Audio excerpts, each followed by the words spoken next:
Welcome back to the channel. I'm gonna be working on my uncle's car.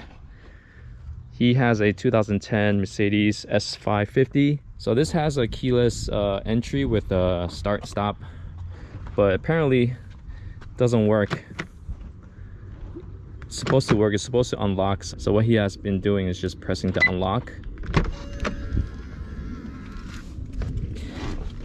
And he has a start button right here.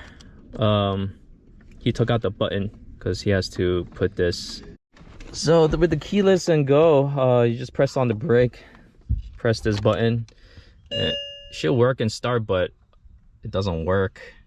So he had a leak that's been going to the trunk, and I guess it damaged this module. The shop quoted my uncle $1,000 for this, and I found this on eBay, apparently, as you can see, from a parts car for $25.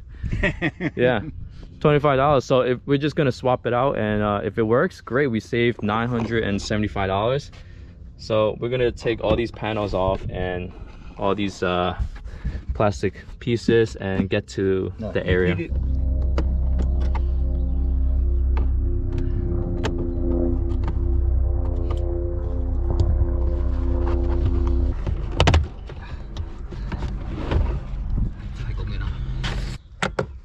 So we got the panels out a little bit, and you can see the modules right here. So we're gonna remove that, disconnect it, and see. Hopefully it'll work.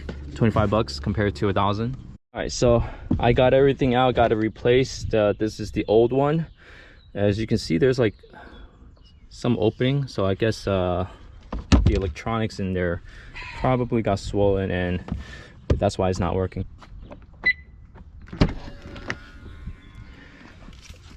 Now press on the brake, start. There we go.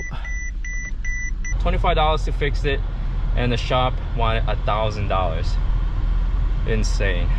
Good thing I found this on eBay for $25. I seen it as low as $20, but that $25 was a faster shipping, so I didn't mind paying like an extra $5 for it. So my uncle is definitely happy right there. Happy? Happy, very good, my son. All right, so that is it for today's video for this car. He's happy that his keyless start works, keyless entry works. All right, until next time, see ya.